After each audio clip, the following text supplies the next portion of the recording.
All he needs is for one kid to jump over that. Even Tegan, she's tiny, she could jump over that. Amici High Song, where you at?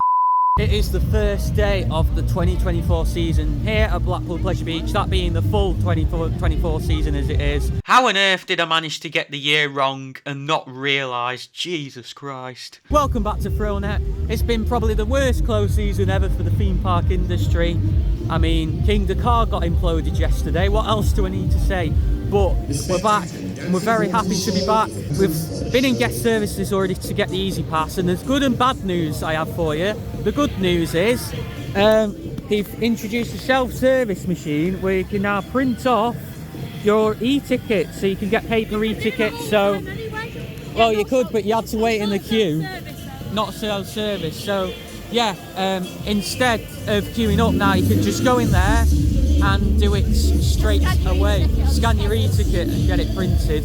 The bad news is there was only one person in there serving everyone. He was the best person to work in there last year and stuff, really quick and stuff, but very short staffed, which isn't good when it's busy on a day like today. They know it's going to be busy. Without further ado, I've waffled on for long enough now. Let's get round the park and show you all the changes for 2025. First change, there's been blackboards put around Bowl-A-Drome.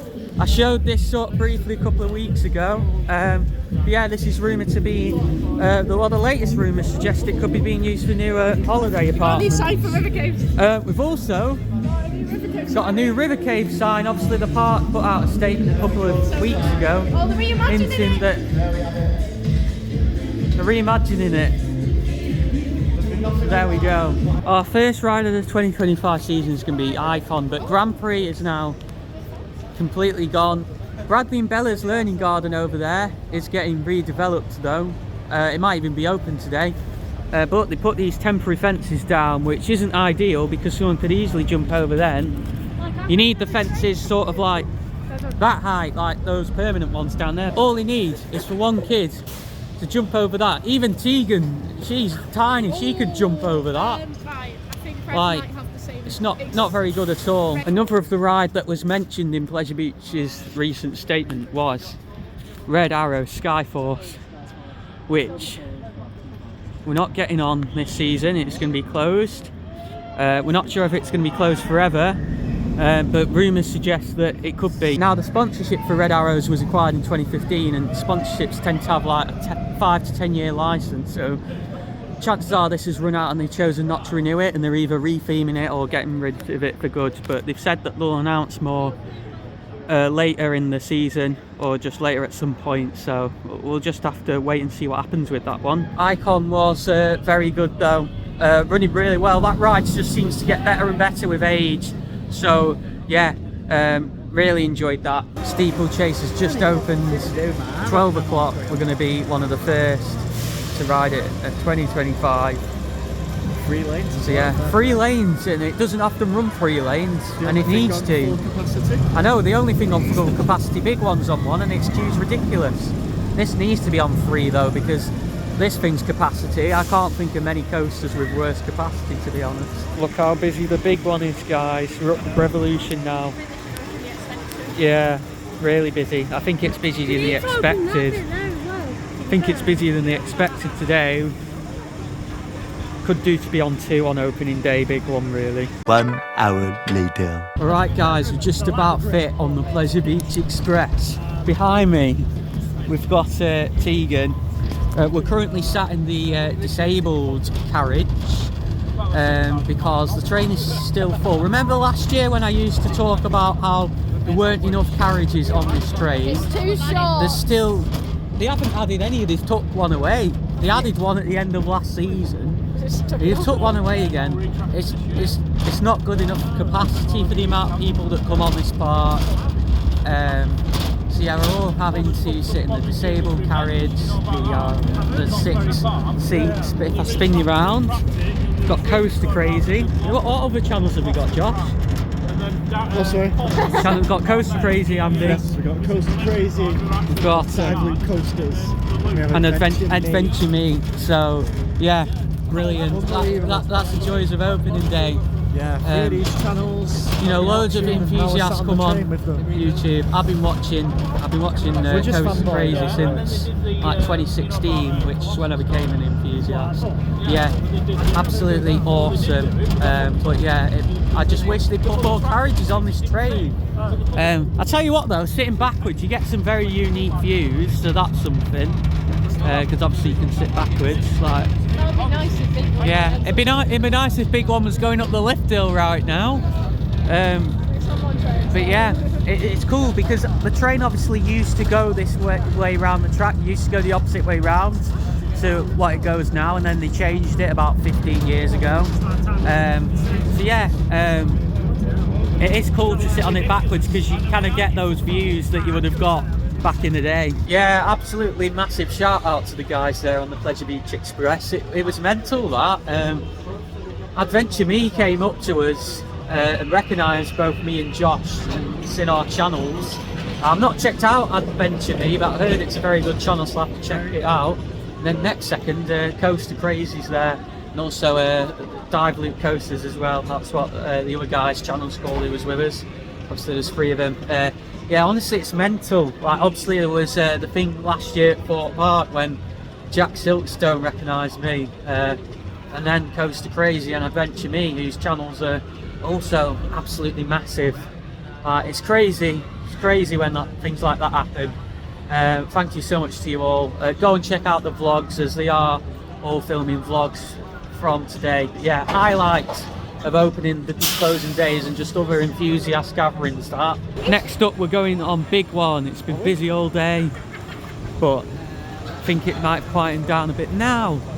Excited, it looks like it's running well. Okay, so we did go on Big One. It was a very good ride, running very quick, but Danielle and Tegan somehow managed to get in the wrong row. They got in the back row of a carriage even though they were in the middle air gate, so caused a few issues. But yeah, then we went on Avatar Airbender, and then lastly we went on that ride behind me, Valhalla.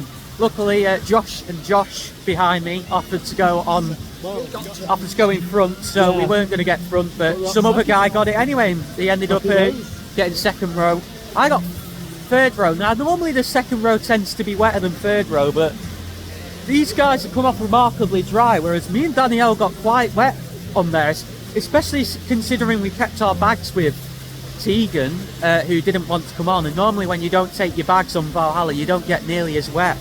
Quite wet, particularly the hammers were on quite strong today, and also that wave on the final drop was quite bad as well.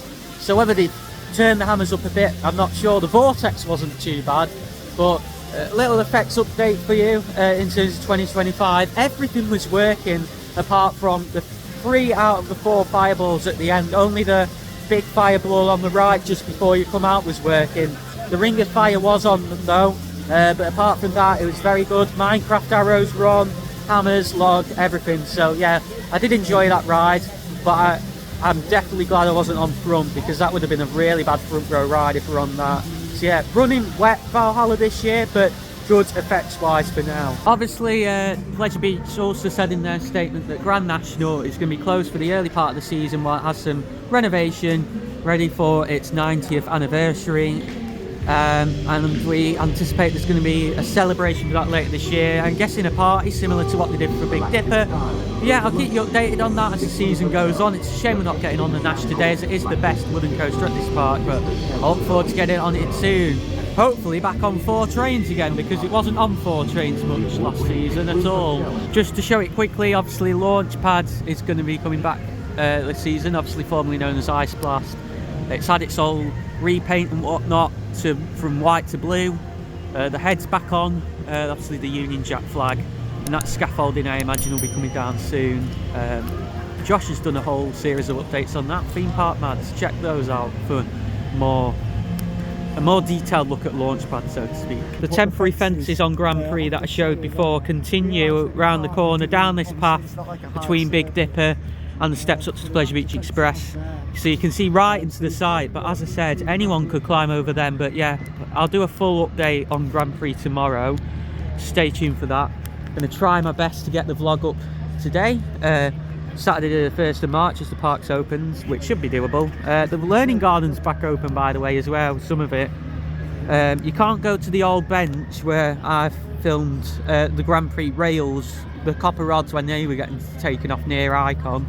I'll just overlay a shot to show what I mean, but you can get to some of the learning garden. But yeah, it's crazy that. I can't believe they've just put temporary fences there and left it at that rather than the tall ones they had here last year. Alright then, so we've just been on another dark ride, and that is the Ghost Train. Yeah, there was apparently, like, we heard there was going to be a new effect in there, but we didn't see anything. I mean, me and Josh were in a deep conversation, so we might well have missed it.